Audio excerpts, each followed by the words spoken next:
That Sober Guy podcast contains adult content, merciless truth, and emotional nudity. Listener discretion is advised.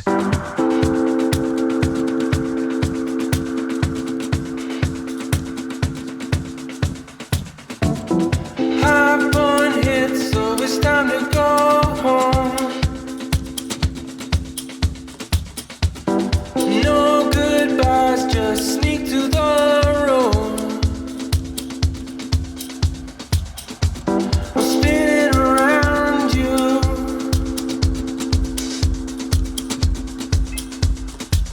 You're never bringing me down.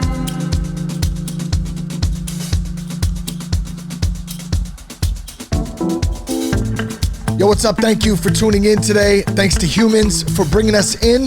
Thanks to you for supporting the show. I'm Shane Raymer. You're listening to That Sober Guy podcast, and we help people stay sober. Always good to be back on the microphone this week, and today's message is titled, How Do I Crush Ego? Something that is probably one of the more difficult things for me to talk about publicly, privately, even those own conversations in my head, like, man, do I really have an ego? And the answer is, of course, we all have an ego.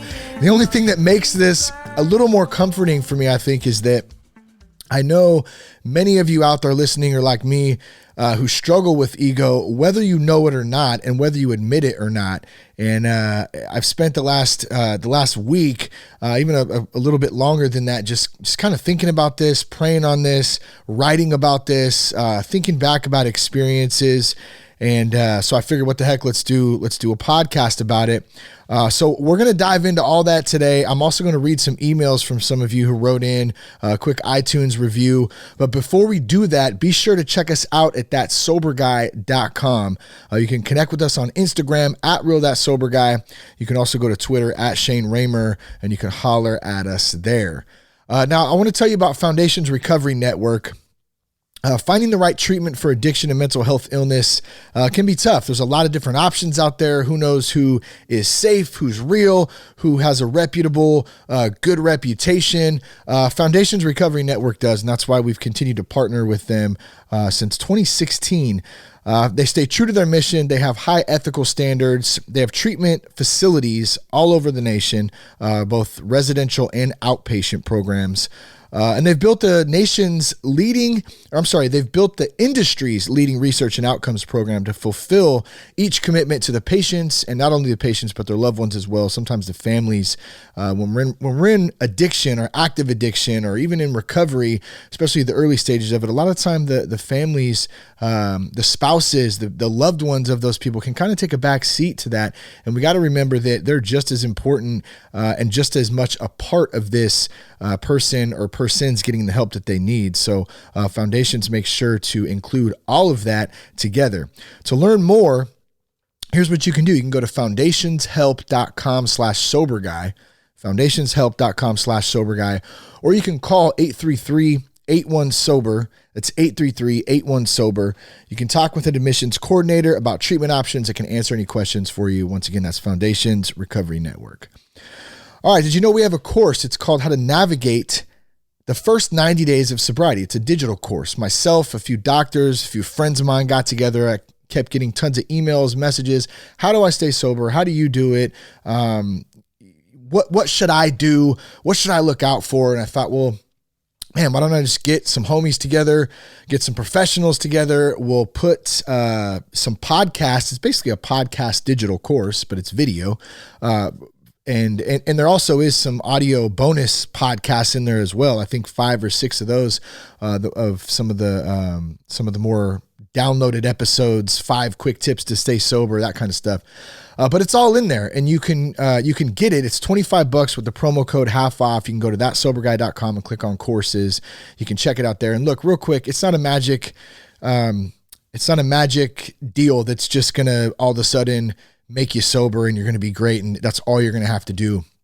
It's really intended to work hand in hand with some sort of recovery whether it's a 12-step program, some sort of recovery program where you're showing up every day. Maybe you're working the steps, you're doing some step work. Maybe you're in a small group, you're in a men's group, a women's group through your church, whatever the heck it is that's helping you stay sober out there. It's designed to complement that. So check it out. Once again, go to thatsoberguy.com, click on courses. There's a little promo video there you can check out if you're interested. And I want to throw this out there too. I think I threw this out there a few episodes ago. Look, I know times, especially when we're going through times where we're struggling, especially if it's substances, addiction. A lot of the time we don't have a lot of money. Even $25 is like, man, that's $25. Like, trust me, I've been there. So if you're really struggling and money's the issue and you really want to try this course out, you think like, man, that might be something I'd really be interested in. I can do it, at my house while I'm, or at my, if you're in a facility, whatever it is, and you need some help with that, shoot me an email, sobriety@thatsoberguy.com. Tell me what's going on. If you need some help, I will gladly give you a promo code and hook you up with that too. So, yes, that is that. And now let's see here. Let's do an iTunes review real quick. And then I had some emails I wanted to read too. And then we'll get into this topic today that I'm excited and a little nervous and ego, man. It's a rough topic to talk about. Well, first of all, it's a rough topic to acknowledge, even the word ego, like about your own self. And then to talk about it on top of that can be a difficult thing. But we're going to jump right into it. Balls to the wall today. I'm going all out. So this first review on iTunes, and I appreciate it. If the show's helped you and you haven't left a review on iTunes, please do so. It's pretty easy. It says, your biggest fan, the real Spin Bad. I like that name there. It says, listen to you all the time. I enjoy listening to your podcast, especially when I'm driving. It's helped a lot with my road rage. Man, I feel you there. Lots of commuting in my days, and road rage is something that can really get a hold of you, especially if you're in traffic. I'm now 4 months sober, and I hope to keep doing the podcast and listening. Thanks for everything. Keep your blood clean, Mike S. Mike, my homie, thank you for the review. Thank you for the feedback. Man, listen to podcasts, listen to music, whatever it is that can help get you through that drive, because, bro, I've been there many, many years, and I still travel quite a bit. It's just not like it used to be where it was like a daily commute. It's a little bit more scattered out for me, but in any case, I feel you. Traffic, long time in the car, sermons for me. I have a few different pastors I listen to. I have a few different podcasts I listen to. I got a whole bunch of music I listen to. I talk to my sponsors sometimes while I'm driving, or other, homies just while I'm rolling. Try to make that time and make the best use out of my time where I can learn something and grow and think and talk or whatever it is in that time. So it sounds like you're starting to do the same thing. So good stuff, man. And thank you again for the review. This next one, this is an email, comes from Michael. And Michael said, I wanted to reach out and say thank you. I checked into treatment on July 2nd, 2019, desperate to find a better way. I've been abusing alcohol in a horrible way. At that point, I didn't want to live anymore. For the past 4 to 6 weeks, I wish I didn't even wake up. Man, been there. I even prayed that I wouldn't. Even though I have a wonderful life, I have a wife of 19 years, 2 awesome boys, everything to live for. The alcohol just taken over my life.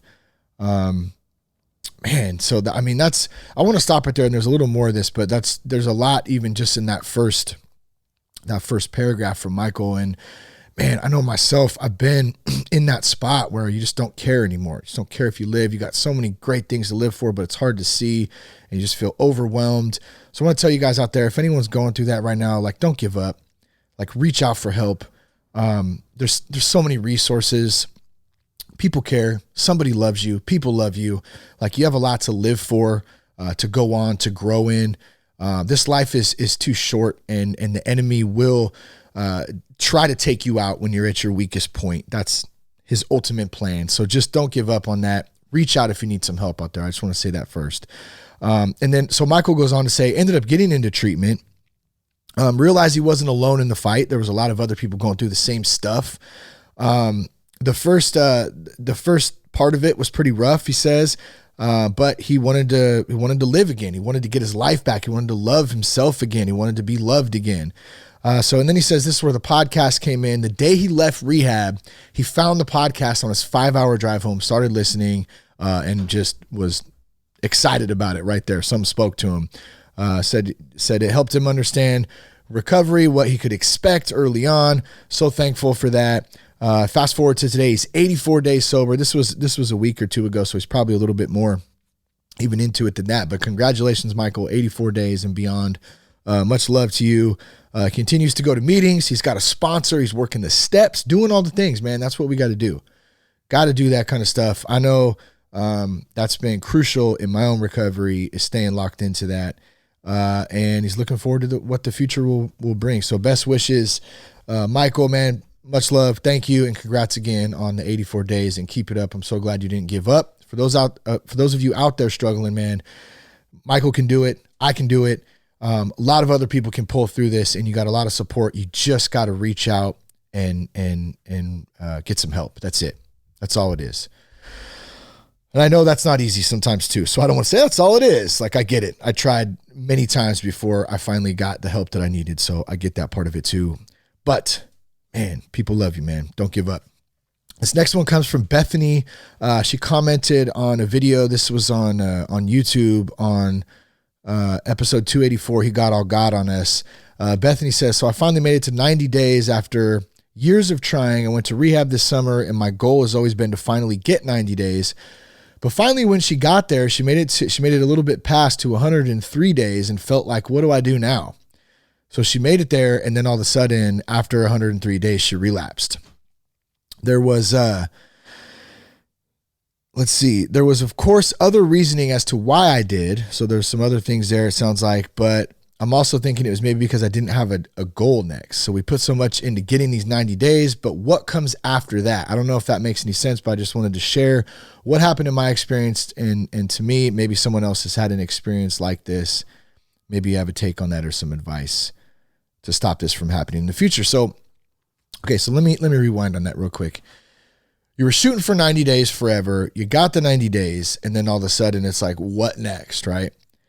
So, and this is totally, I didn't write any response to this. I haven't read this part because I've been working on other parts of the show notes. So I'm kind of backtracking here. So this is right off the top of my head. But the first thing that comes to mind when I think about this, what happens after 90 days? What happens after 103 days? Like, look, like if you have a problem with alcohol and drugs, addiction in general, more like I do, this isn't something that's fixed in 90 days, 103 days, 1,003 days, 10,003 days. This is, for me, this is a lifestyle.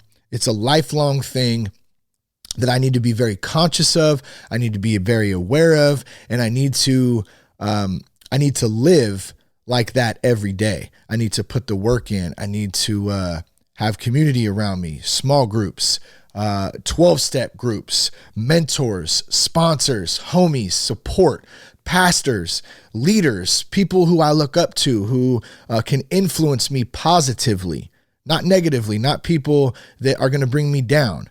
You know what I'm saying? People that are going to encourage, lift up, all those things. And those are just a few of them right off the top of my head.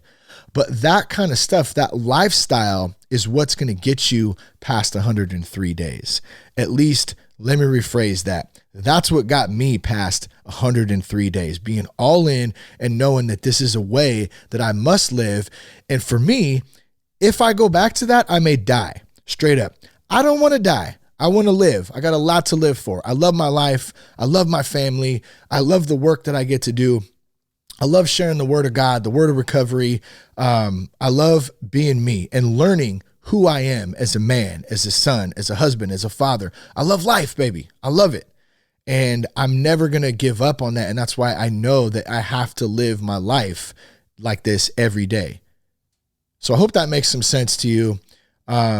Go all in, jump in. If you really want this, you can get it, but you got to put the work in, you got to show up, and you got to make it a lifestyle. That would be my best take on that right off the top of my head. And thank you very much for sharing, Bethany, some of your experience what you went through.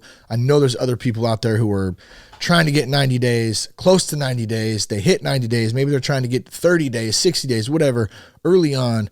I know that can be tough, and we got to have some support around us to do it. So I want to encourage you, you fall down, get back up quick, keep going. You can do it. This last one comes from Scott from Boston. Man, I so want to go to Boston so bad next year and see the Red Sox and A's play. That would be amazing, but not just see the Red Sox and A's play, but watch the Red Sox and A's play at Fenway Park. That would be my dream. I'm going to do it one day. Hopefully it's next year, maybe the year after. I don't know, sometime soon. But anyways, Scott says, "Hey Shane, what's up? It's Scott from Boston. I just wanted to say thank you. The podcast has been a great tool in my recovery. I've had 4 years of recovery today. Or no, I had 4 years and then relapse. Today I'm sitting at 110 days. I found your podcast this time around. It's been a big help. I like how you talk about all different things. You keep it real. I also like punk rock, so it's cool to hear some of that. And you got me into some other podcasts. Tony Robbins, Recovery Elevator. What's up to my homie Paul out there? Recovery Elevator is another great podcast. Hey, too, Scott, I want to turn you on, and maybe, I don't know if you know this, but the Addictionary podcast, my friends Megan and Bobby, they're from Boston out there. They got a cool podcast that's out in Boston, so be sure to check them out too. They do some great work. They have a lot of good guests and all kinds of great content to help you stay sober, so be sure to check those guys out too. Scott, I appreciate it, man, and hopefully one day I'll be out of Fenway, baby. Oh yeah, the Green Monster. All right. Excuse me. Man, I had a bunch of crap in my throat there. I can hear a helicopter flying over. Let me get a little drink there. Okay, so ego. How do I crush ego? I don't know. And I'm okay with not knowing. But when I started thinking about this a little bit, I had to say to myself, what is ego? Okay, what is ego? So what do? You look it up, right? Ego, a person's sense of self-esteem or self-importance. A person's sense of self-esteem or self-importance. They also had another definition, the psychoanalysis of ego, which was the part of the mind that mediates between the conscious and the unconscious and is responsible for reality testing and a sense of personal identity. So the three words, and if I look at both of those, I'm looking at them right now, self-esteem, self-importance, and personal identity all stand out to me. Self-esteem, self-importance, personal identity. Now, when I think back prior to getting sober, and even as I'm sober and continue to learn about myself and just life in general, because it's off the hook crazy, and some days I don't even remember what day it is, let alone who I am and all that stuff. I mean, it's a constant work in progress is what I'm saying. But self-esteem, self-importance, personal identity, man, I lacked all three of those big time, up until I went and got some help and started that process. But self-esteem, man, that was tough, man. I was so hard on myself. I didn't have very much self-esteem. I didn't really value myself. I didn't value my skills and stuff. I was very insecure. Self-importance. How do you balance ego and self-importance? Is there any balance in there? Well, I'm so important. I have a lot of things to offer. I'm special. That mentality. I feel like there could be some arrogance involved in self-importance. How important am I? What am I here to do? You're going to start noticing that word as you start playing around with ego too. The word I and me. I and me. Watch how many times you say those throughout the day. I and me. And don't beat yourself up over it. At least I'm trying not to, because it's normal, but we're not conscious of it. When we're not conscious of it, it's how we live our lives, right? But it's when you start to really unpack it and realize, like, wow, a lot of self-importance. Wait a minute, like what? It's always about me and I, and that's why I'm mad, and that's why you're this and that. There's a lot there. But those three words, and then let me get into the personal identity one too. I had no idea. I've said this a lot. I have no idea who I was. You know, how do we know who we are or recognize personal identity without allowing ego to be a factor? Okay, is that even possible? Like, how do we put self-esteem, how do we have self-esteem? How do we have some importance in life? We have a role, we have a purpose. And how do we know our personal identity without allowing ego to be a factor? And is that even possible? I don't have the answer right now. I'm not sure. I'm still trying to work my way through all this. Maybe you do have the answer, or maybe you think you know. And if you do, please share it with me.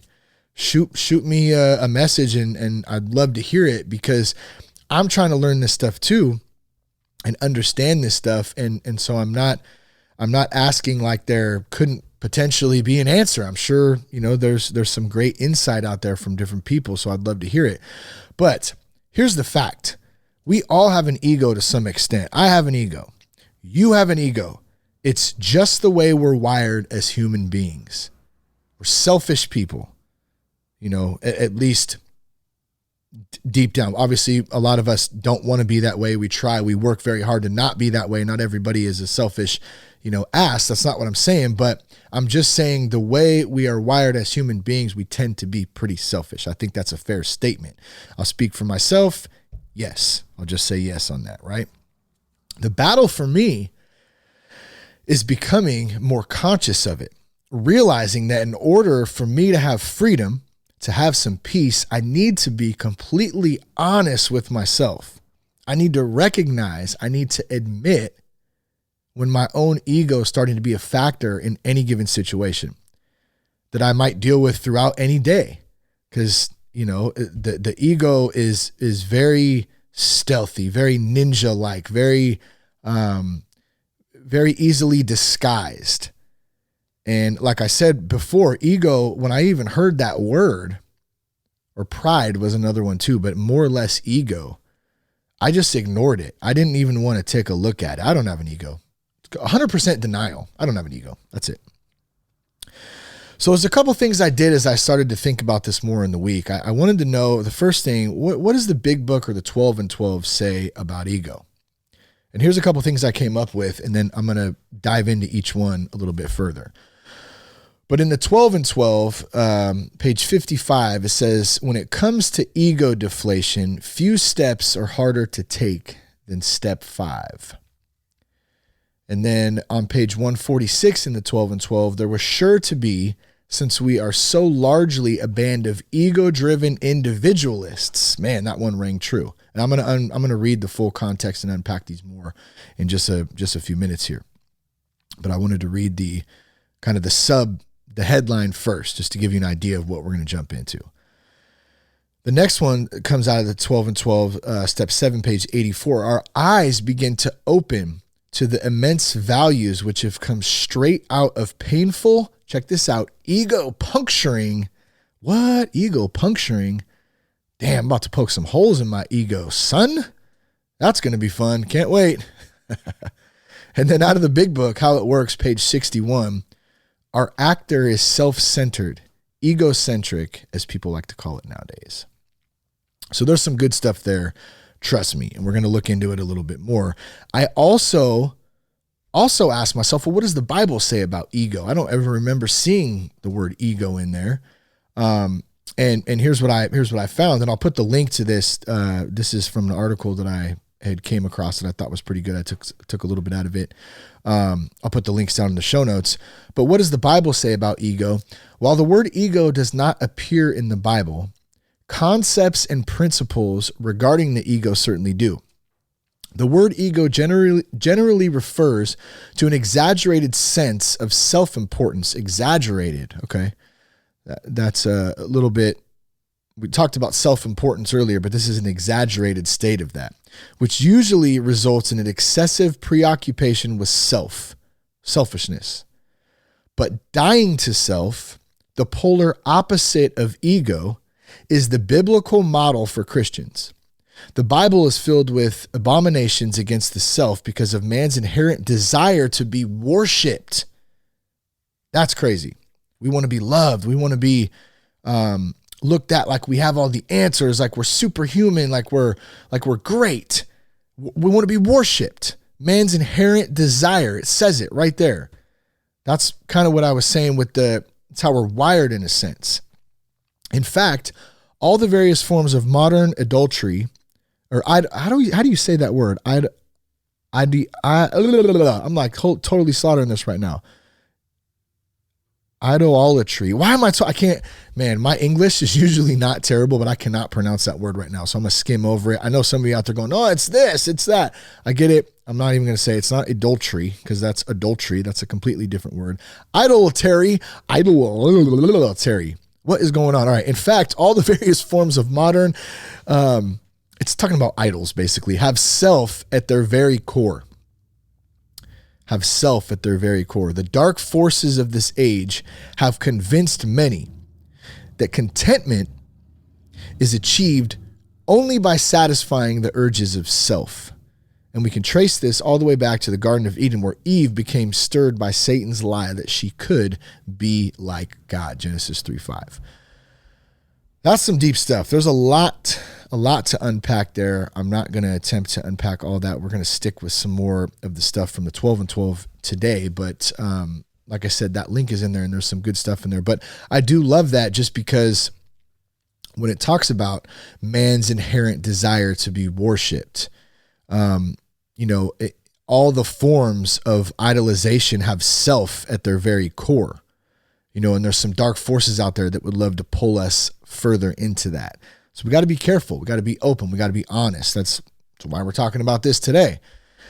So the first, I have 3 points here. It's number 1 is we are ego-driven individualists. Number 2 is step 5. When it comes to ego deflation, few steps are harder to take than step 5.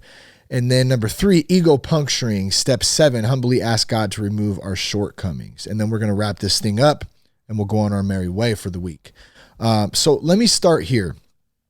We are ego-driven individualists. Now, ego-driven, that's a big part of it, but the word that got me too is individualists, especially for me. I like to do a lot of stuff by myself. I could be a loner sometimes. And it's always funny, I find that people who are artists, musicians, anything creative, a lot of us are like that. Like we can do podcasts. We can talk in front of huge groups of people. We can play music in front of tons of people and it doesn't bother us. But in a small room, in a small group, or if we're doing something, we get exhausted and drained and we just want to be by ourselves. Loud noise messes with me a lot, and this is a little bit different than the ego part of it, but I'm just trying to paint the picture of the individualist selfishness in a sense that can come out in me as a person. Maybe you can relate to this a little bit. Now, I think there's a difference too between just needing some time to yourself. I think we all need some time to ourselves, out in nature, go on a walk. I like to go backpacking personally, hit the ocean, whatever it is that you like to do. That's important time too. But the ego-driven individualists is a little bit separate than that, where it's 100% almost pure selfishness. And a lot of the time it can be disguised as servants in some sense. So let me read what this says in the 12 and 12. This comes from page 146. It says, over the years, every conceivable deviation from our 12 steps and traditions has been tried. That was sure to be, since we're so largely a band of ego-driven individualists, children of chaos. We have definitely played with every brand of fire, only to emerge unharmed and, we think, wiser. These very deviations created a past process of trial and error, which, under the grace of God, has brought us to where we stand today. So every conceivable deviation from our 12 steps and traditions has been tried. Like, the first thing I thought when I said that is, man, like, I tried everything. Like, other than trying to program, trying to get some help. I tried to control my drinking. I tried drinking and not doing drugs. I tried doing drugs and not drinking. I tried drinking only on the weekends. I tried only drinking beer, only drinking wine, not drinking hard alcohol, only drinking hard alcohol, only doing drugs on the holidays. Merry Christmas. Here's some cocaine. Nothing worked. You feel me? Like I tried it all. I tried to adjust. I'm not going to drink this day and not that day. It only got worse. My ego-driven individualism, thinking I could do this life on my own, I could quit on my own, I could do everything on my own. I don't need your help. I don't need God. I don't need community. I don't need family. I don't need friends. I don't need support. I'm an individualist and I'm very concentrated on that. I got it. Boy, was that a heavy, heavy weight to carry. Heavy weight to carry. And when I look back, there's a lot of ego involved in that. A lot of it, a lot of pride. I'm not going to show weakness, although when I'm weak, I'm strong. At that time, weakness was just that. It was weakness. At least that's what I thought. Wasn't going to do that. I don't need anybody's help. It was the weight of the world on my shoulders, and it was destroying me from the inside out. And the only tool I knew how to use to mask this egotistical character, individualist and selfishness driving force of a character that I created, the only way I know how to mask that was alcohol and drugs. And mind you, for those of you who don't know me personally, right, if you talk to people who knew me, they wouldn't probably understand what I'm saying right now because I wore the mask very well. That's what the issue is for many of us. A lot of this stuff is internal and it's hidden and it's secret and it's dark and it's buried deep down within. And we wear this mask.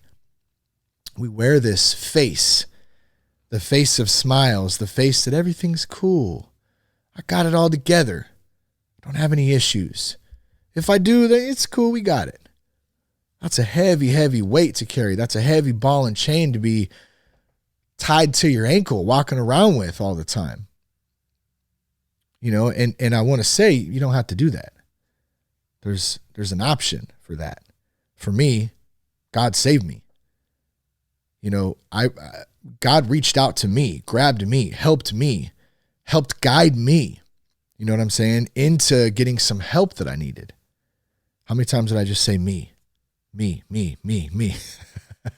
It's funny. I've been becoming conscious of a couple of things in the last couple of weeks. Number one, how many times I say I and me. I mean, it's inevitable. We're going to say it, but what's the context, right? I think I'm becoming a little bit more aware of the context of what I'm saying I and me. And then the other thing is my cursing. Okay. There's nothing like a good F-bomb every now and again, right? But I'm realizing that it just doesn't sound good all the time. So I'm becoming more aware of when I do say it, I go, I don't really like that so much coming out of my mouth anymore. It sounds angry. So what's the point? I'm not saying do curse, don't curse. That's my own little deal I got going on right there, trying to stay away. I'm talking about awareness here, awareness of ego, awareness of language, awareness of selfishness, personal awareness, consciousness. Being aware of these things, breaking down the denial of the perception of reality into what my reality actually is. Does that make sense? You feel me on there? You feeling me? Every conceivable deviation from our 12 steps and traditions has been tried. Pretty much. So fast forward into 5 years sober, roughly. I just celebrated 6 last month, right? But about 5 years in, and I'm still struggling. And still, even 6 years in, I don't know why I even put that note down 5 years. I mean, I'm struggling until today with this stuff. This is new, just opening up. So, and talking about this and starting to become more conscious of it. It's so easy to minimize, but I still struggle with egotistical thinking. And I don't even know it sometimes, or at least I don't want to recognize it. It's kind of like that out of sight, out of mind type of thing. And so back to the awareness and the consciousness, we really have to ask, like I have to ask myself, like, is this, whatever situation it is, am I being selfish? What's my part in it? Is my ego playing any role in this? Where am I at? I mean, it's taking that inventory, taking that personal inventory daily And it doesn't have to be, I wake up at 6, like checking the boxes. Every morning I wake up at 6 a.m. and I take my inventory. Every night at 8:30 I go to bed and there's nothing wrong with that, by the way. I'm saying you can do this anytime throughout the day. I mean, that's the best way I can do it, because I can't check boxes like that. Like, I'm off, schedules, kids, all that stuff is crazy sometimes. I know some of you out there who have kids and do a lot of things, and you're busy. Like, we're all busy. We're all doing stuff. So we got to constantly do this and take any opportunity to put the work in. The other thing real quick before we get into the next one, was the children of chaos. I wanted to mention that real quick, and I'm just going to briefly touch on it. I think that'd be a good title for another episode coming up maybe, and I'll keep that in mind. But growing up, like feeling inadequate, feeling insecure, feeling weak, feeling not good enough, and then being involved in a chaotic environment as a child growing up, that can be tough on you, and it can help shape a lot of the emotions, a lot of the personality traits, a lot of the ingrained thought patterns that we have. That all stems from that stuff too. So it's basically like you got this big ball, and it's like, I'm not trying to move forward and just continue piling on the ball. I'm trying to unravel this huge ball of just chaotic mess in there, over these last 6 years of all these things, and trying to, get some emotional stability, some confidence, all that stuff. And, it's a tough thing. It doesn't happen overnight. You know what I mean? Like I said in the email that I was reading, I think it was with Bethany, like, this is the lifestyle. It's putting in the work. It's constant, consistent effort, and being okay with not knowing stuff and just trusting in God that he's going to guide me in the right direction. That's what's going to give me some peace, not trying to figure it all out and trying to control it all. That just jacks me up big time. So, like, why did I start the podcast? This was another thing that I thought of. Was it to help me stay sober?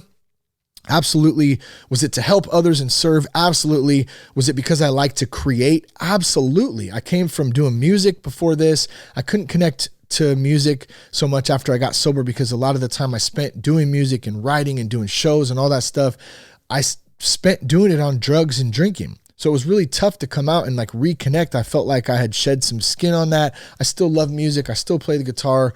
I still write a little bit here and there. I love some poetry. I love singing. I love playing a little bit. Me and Cash I'm sitting next to the drum set right now. Badass drum set. Like, I love music, right? But it's not the same as it was back then. And so I started the podcast in an attempt to still have a creative outlet, but do something like for some good and help me stay sober. Now, this is a tough one, guys, too, for me to really kind of open up on, because it's very personal to me. This platform and the podcast and the community and everything, I've put a lot of work and a lot of time, and I love it. But there was also, when I really was honest with myself about it, really, really honest, I had a deep need. And I still probably do, let me rephrase that. I still do. See, I even try to cop out on it sometimes. I still probably do. No, you do, Raymer. You do. I have a deep need for approval that I'm working through. I have a deep need, even though I won't ever admit it, for recognition, to prove to people. That's the big one too, that I'm somebody, that I'm good enough, that I'm strong, that maybe I'm important. Man, he's important. Look at the people he gets on his show. Look at the celebrities, or the high profile professionals in the treatment industry. I'm attached to them because I conversate with them. I have them on. I create conversations. We help people, and it's all good. There's nothing wrong with any of that, but I have to be very careful and say, what's my intention behind this? And it was, when I really looked at it, it was because I have a deep need for approval. I want to be liked by everybody. I also want people to get help too, no doubt. So, but here's my point to this, and I'm kind of realizing this even as I'm talking this out, is I'm able to disguise the ego and the deep need for approval, for recognition, to prove to people that I'm somebody, that I'm good enough, that I'm important.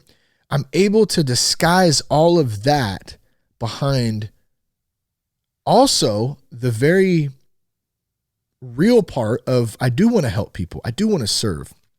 I do want to create entertaining conversations and do good. I do want to do all that.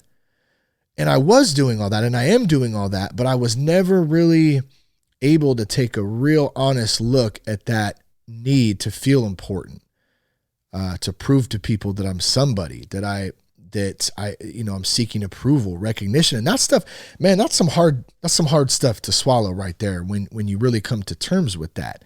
Like, I need to have maybe a celebrity guest because it makes me look good or big or cool, or it gives me a sense of accomplishment and value, which it does to some extent, especially a couple years ago, man. I was really trying to come up and do the podcast and grow it. Man, I got this person and that person, and let's talk, and man, great, and building relationships and rapport. And I want to say a ton of good in all of that.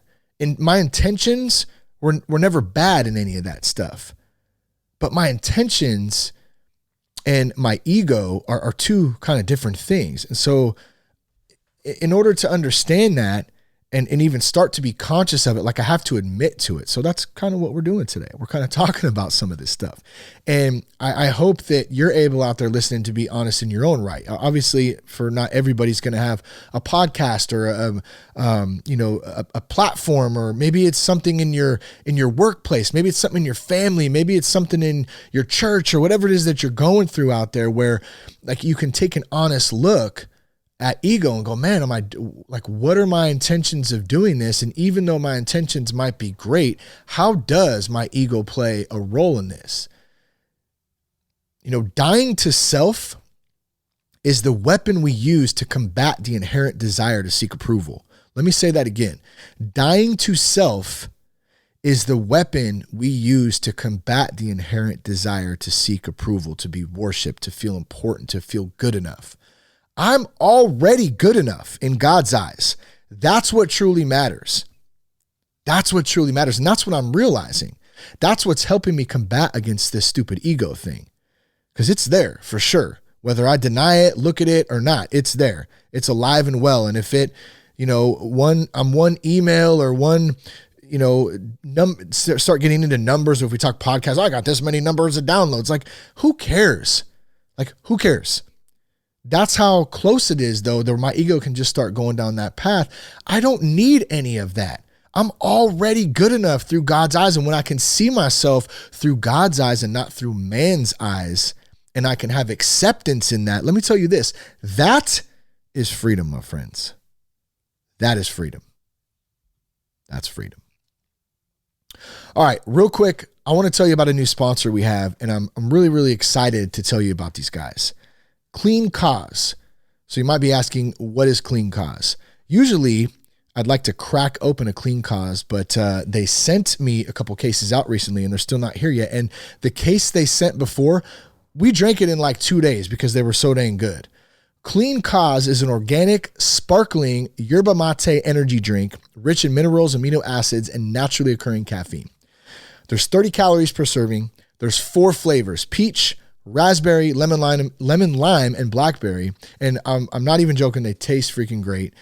You get a crash-free energy boost. The way Alex and I have been communicating, he's part of the Clean Cause team. The way he described it in an email he sent, said stronger than black tea. It's a little less strong than coffee, taste-wise, but it's organic and it's also fair trade. So you get a great taste. You get low calories, low sugar. Here's the best part, though, and this is really why I decided, and number one, because I like the drink. I mean, I'm all about trying different drinks and stuff, especially if it's pretty healthy and pretty good, good tasting. That's a given, right? Here's the best dang part of this. 50% off of all Clean Cause drink profits support recovery from alcohol and drug addiction. So the creator, Wes is the guy who created Clean Cause. He's in recovery. And actually, we're going to have him on the show here pretty soon, which I'm super pumped to talk to him and hear about the whole story behind his recovery. And then, of course, starting Clean Cause. He and the Clean team are on a mission to help others and give back with clean kickstarts.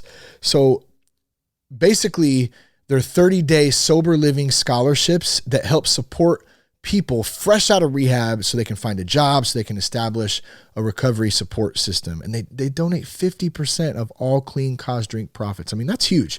You don't hear of a lot of companies doing that, 50%. There's a lot of people who donate stuff, but half, I mean, that's huge. To date, they've granted $392,500 in sober living scholarships. Guys, check them out. I've drink the Clean Cause myself. It's good stuff. You can get 20% off your first order by going to www.cleancause.com and entering the promo code SOBERGUY. That's cleancause.com.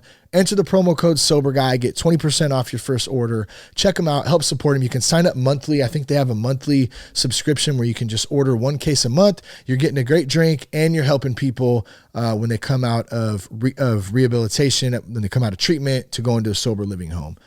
So thank you guys. Thanks for being a sponsor. Appreciate you guys. All right, number 2, point 2. 12 and 12, step 5. This is on page 55 of the 12 and 12. When it comes to ego deflation, few steps are harder to take than 5. Few steps are harder to take than 5. Okay, we're going to look at step 5, but real quick, this is this is a little bit more to that headline there that came out of the 12 and 12. It says, all of the 12 steps ask us to go contrary to our natural desires. They all deflate our egos. When it comes to ego deflation, few steps are harder to take than 5, but scarcely any step is more necessary to long time sobriety and peace of mind than this one. So what is step 5? We admitted to God, to ourselves, and to another human being the exact nature of our wrongs. Step 5, we admitted to God, to ourselves, and to another human being the exact nature of our wrongs. How do we admit when we're wrong? How do we do that? Well, here's what we just say, I'm wrong. So I apologize, I'm wrong. Well, admitting that is a lot easier said than done. There's ego deflation involved in that. I got to let it go. Yeah, damn it, I'm actually wrong. Got to take a little bit of humility there, a little honesty, self-honesty, break the denial, deflate the ego. I'm wrong. It's not easy to do. Not easy to do. The more we do it, the easier it gets. But in the beginning, I mean, everybody knows, or they've been there, either yourself or somebody you know who has struggled so hard with, I'm just going to keep it on alcohol for this one, that is in such denial, they could do no wrong at all. Nothing they do is ever wrong. Nothing's ever their fault. They're always the victim. The world's out to get them. This happened because that, like, there's no personal responsibility. There's no admission that they're ever done anything wrong. And if there is, it's very minimal. It's minimized to the fullest extent because there's always an external extra reason why that happened in the first place. You know what I'm saying? Ego deflation, a big part of that. Like, no, you gotta, in order to do that, you gotta have some humility. You gotta let down that. How do we admit to ourselves when we're wrong or we've done wrong? How do we admit to ourselves when we're wrong, when we've done wrong? That's another tough one. Ego deflation involved as well, right? How do I deflate that? How do I let go? How do I even acknowledge it, let alone let it go? How do I acknowledge? You know, and I think it just comes with practice and being honest. Like, patience keeps coming to mind right now. Just being patient and understanding, like that old saying, like, this life is not a race, it's a marathon. It's not a sprint. I slaughtered that. It's not a sprint, it's a marathon. Right? Like this life, if we're trying to wake up every day and do the next right thing and be decent human beings and stay sober and love God and love our families and be good people, serve others, you know, that's where it's at. And that takes time, is what I'm saying. It takes patience. It doesn't happen overnight. You know, I always say this, the day that I stop learning stuff is the day I might as well just die, because what's the point anymore? Like, I'm so hungry every day to learn more about self, about life, about God, about family, about being a better person, about staying sober, about helping others stay sober. You know, and I can only help others stay sober by sharing my own experience. I want to be very clear about that too. I love that. I love that, man. Like, I'm not here to tell anybody what to do. I'm not here to tell you what you should do, what you shouldn't do. I'm here to share what I did, what I didn't do, what's worked for me, what hasn't. And, if and when all of us do that, that's how we create good fellowship. That's how we create good community. It's not by that ego thinking that we got it all figured out. So we must lay down that ego, speaking of that, to experience peace. Like it's got to be, the old self must die. The old self must die. And that's been coming up a lot for me lately. I've been they have Thursday night pursuit at our church. And so it's basically just a prayer meeting for an hour. And everyone sits down and prays, and they sing worship music. And it's a really good time. It's a great place for me to connect and just get right on a Thursday night. And so what I do is I like to sit up in the risers towards the top and just get my own little space. See that rugged individualism again. It's got its good points though, right? Sometimes I need to just be by myself sometimes and write and think, and so that's just been coming back to me. Like that old self has got to die. That little piece that I've been holding on to, that's the Shane Raymer of my teens and my 20s and even my early 30s. Like I'm on the tail end of my 30s now, going into my 40s. I want that chapter of my life to be complete of this whole new person. I want to be that whole new person. And I think that I'm well on my way there. Still got a ton of work to do, but a little bit at a time, being patient, rolling with the flow, putting in the work, trying to lay down the ego. I don't care anymore.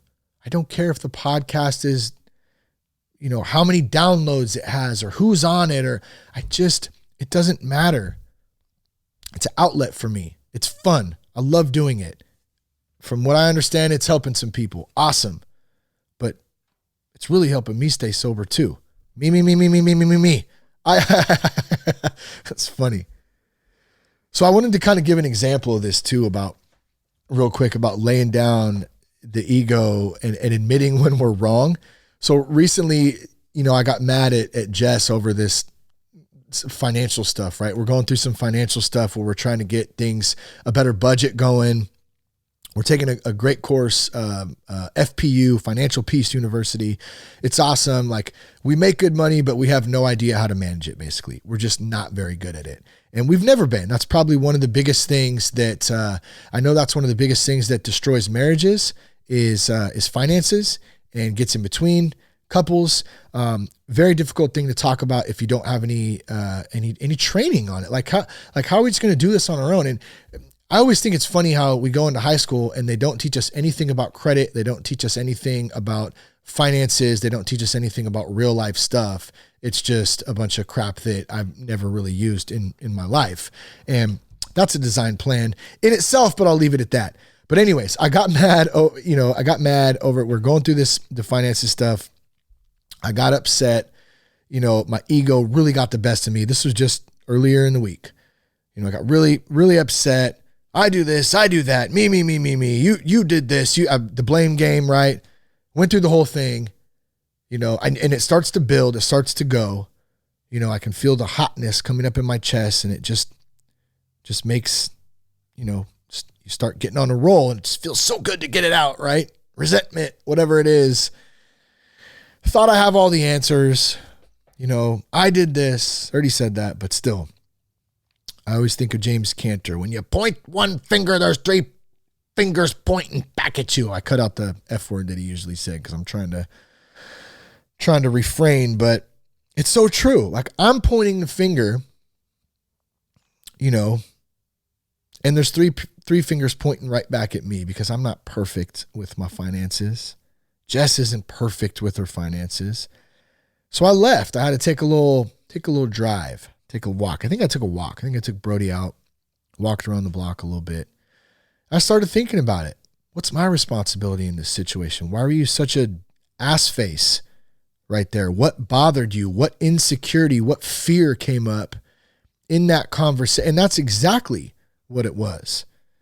There was all that stuff, ego, pride, fear. Fear was at the root of it because I'm scared I'm not going to be able to do this new budget thing or whatever, right? So I had to come back and apologize, of course, and say I'm sorry. Man, if I had $1 for every time I've had to apologize to my lady, I would be able to retire right now, baby. I'd be retired. But that's what we got to do. Promptly, when we're wrong, we promptly admit it. We try not to be too hard on ourselves because we suck sometimes. You suck, Raymer. I do. I suck sometimes. But I realize, like, we're a team. Like, we're married. I gave her a rib. What the hell? Come on. But we are. And I'm trying to play the game as individuals still. Me. It's back to that selfishness. Now, Jess knows she ain't perfect. I know I ain't perfect. We've both done stupid things. You know, we've both done stupid things financially, and it's time that we come together like adults and actually hash the thing out. And I'm real proud of us for doing that. But has it been easy? No. You know, no. And that was the best. I didn't want to get into like our financial stuff, but that was the best situation I had that just came up recently where I was a jerk, you know, and I really had to take a look at a situation. It's like, are we going to do this? Are we going to succeed at this? Are we going to have success? You know, I have to lay down my ego and accept I don't have it all figured out. Yeah, I've done a lot better in the last 6 years with finances than ever before. We are so far ahead than we were before. I just did a podcast episode about it a couple weeks back. I don't remember what it was titled, but like we were terrible, evicted on government assistance, no money. I mean, lights getting turned off, phones getting, so I mean, all that stuff, like from that to where we are today, our financial game is way better, but it's still got a lot of work to do. Still got a lot of work to do. And we got to do it together. And that means I have to lay down my pride, my fear, my ego. I got to lay down all that stuff and I got to be conscious of it. I don't have it all figured out. My way isn't always the best, you know? And I have to admit that to myself. And I had to admit that night that I was being an ass face. So I did. And, you know, hey, we're moving forward and we're going to try to figure this thing out. Last point today, ego puncturing. I love you, babe. I love you, babe. Love you, babe. Love you so much. Ego puncturing. Step 7. What ass face just drove down my street at 76 miles an hour? I'd like to go out there and give that dip done up a bit to beat to my mind. I would, though. Oh, I don't know why that makes me so angry. Jess always gets on me about it. Like when people drive fast or they cut me off or they do something stupid and then they give you the look. Ooh, it makes me angry. Who had the road rage earlier? Was it Michael? Yeah, it was Michael, I think. So Michael, I just had a road rage incident. See, I feel you right there. The road rage, man. Someone driving fast. It makes me angry. I'm going to take a breath. Right now. Okay. Taking a breath. I'm good. I'm good to go. All right. Last point of the day today on this ego stuff. How do I crush ego? Number 3, ego puncturing. Step 7, humbly ask God to remove our shortcomings. This came from the 12 and 12, page 74. It says, this improved perception of humility starts another revolutionary change in our outlook. Our eyes begin to open to the immense values which have come straight out of painful ego puncturing.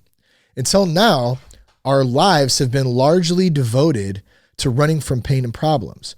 We fled from them as if they were the plague. We never wanted to deal with the lack of suffering. Escape via the bottle was always our solution. Character building through suffering might be all right for the saints, but it certainly didn't appeal to us. That's some good stuff. I would suggest if you have a 12 and 12 book, go back and read that. And if you don't have a 12 and 12 book, go get one and go back and read that because that's good stuff right there. I'll read the last line again, but escape via the bottle was always our solution. Character building through suffering might be all right for the saints, but it certainly didn't appeal to us. In other words, we block out suffering, we block out pain, and that's what we're going to get into a little bit in this. Anyone remember when the A's were world champions? When the Oakland Athletics were world champions, 1989, a long time ago. Anderson at second base. Lansford at first. Nobody out. A's up 4-2. 1-1 the count on Canseco. Oh, man. Oh, I love that sound. Canseco. The juice head hits a bomb. Now, I couldn't recall if that was in 1989 or not. I didn't get a date on that little sample there, but I just wanted to play that quick memory. Just the mention of the name Carney Lansford. Oh man, that just pumps me up. But those were good years. The Bash Brothers. I was a kid at that time, man. Was that 1989? I was 8 years old. Lots of shortcomings since the Bash Brother days, since the steroid days, right? I asked God to remove the Oakland A's shortcomings recently. I asked him, this year's game, we just had the wild card game, right, against Tampa Bay a couple of nights ago. Now, after losing last year to the Yankees in the wild card game, which really pissed me off, was not very happy about that, and 6 previous playoff runs prior to that, God said no. You're gonna have to suffer a little while longer. I'm sure God really, that's what he said, because he has nothing better to do than talk baseball and talk about suffering. But man, this was the first thing that came to mind in this week. It was suffering. I'm sorry if you're a baseball fan like I am, and an Oakland fan at that. It is tough being, whether you're a Raider fan, an A's fan, it's tough. I mean, we've had some good runs the last few years. I love the Coliseum. Everyone hates on the Coliseum. Hey, you want to have one of the best tailgating sessions you've ever experienced in your life? Come to an Oakland Raiders game. Come to an Oakland A's game. I guess you won't come to an Oakland Raiders game, though, because they're going to be in Las Vegas next year. Oakland A's, the Oakland Athletics, will be the last Oakland ticket that you can get, because the Warriors are going across the bridge, too. So I just realized that Oakland A's will be the last spot where you can barbecue like unbelievable, tailgating, probably one of the last experiences in Major League Baseball is going to be in Oakland. That home feel, old school baseball, grinding it out, the Coliseum, big ass parking lot, tons of people going crazy, tons of people eating food, ready to grind on some baseball. And it's a great time. At the same time, it's so disappointing some years. Couple nights ago, had the family over. We're pumped up.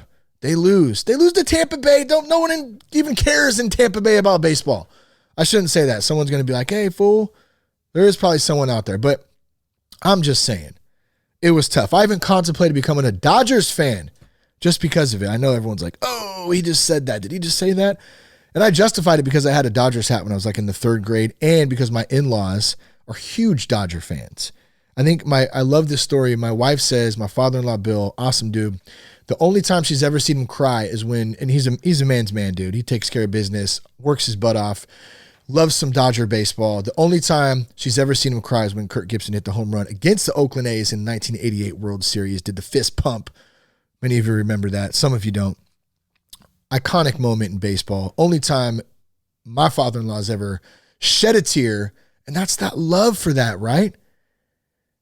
Here's my point to all this, okay? Number one, the point is I love some Oakland A's baseball. I think you got that, okay? But I'll run from anything and never look back if it's not going my way. If it's my initial reaction is to run. I even want to run from the A's. I don't want to be in it, man. Screw those guys. I'm tired of suffering through this crap.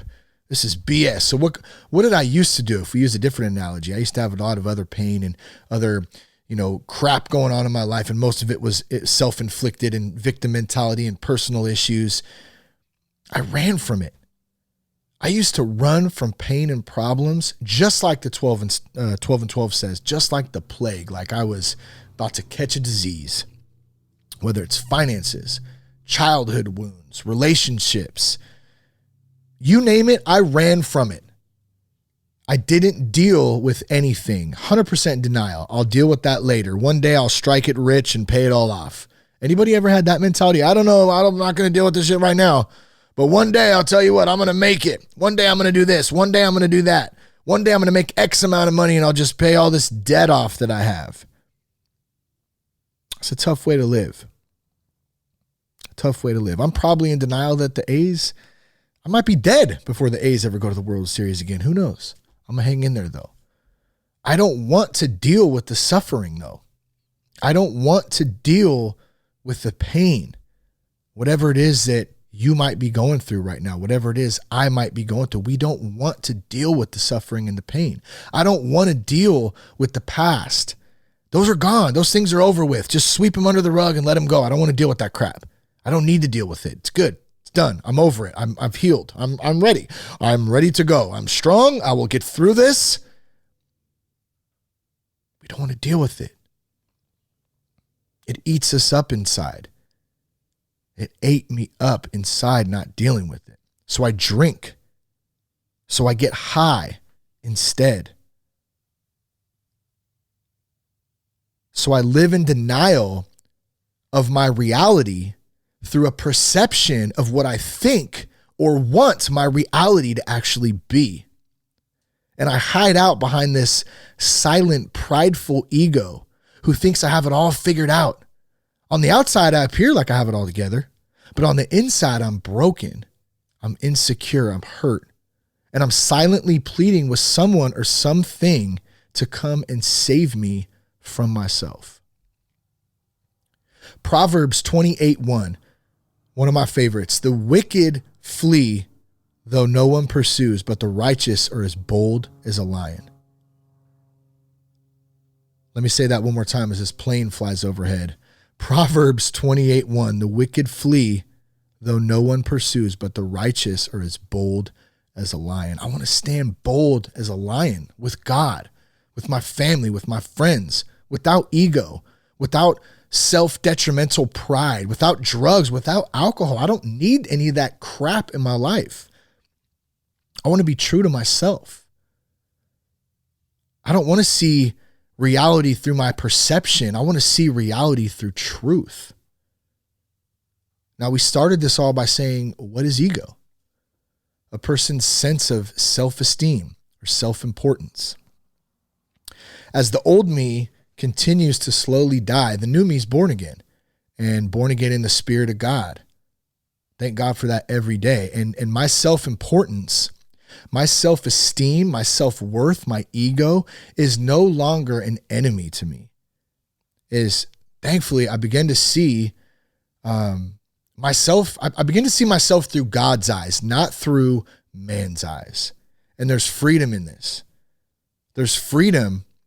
There's peace in beginning to mold this new identity through Jesus Christ. And I love it. I love it. I'm so grateful for that. I love you guys. I hope something spoke to you today. What's the takeaway here?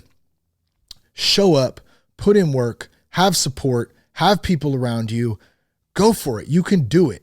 Be honest with yourself. Be honest, brutally honest, and do the work. Be patient. This stuff takes time. Be easy on yourself. Give yourself grace. Hope something spoke to you guys today. Please share the podcast with a friend. I'm not promoting this anymore, at least right now at this season in life on social media. I'm putting it out there. There it is. Thanks again for tuning in today. Check us out at thatsoberguy.com. Thanks to our sponsors, Foundation Recovery Network and Clean Cause. Peace, love, respect. Keep your blood clean.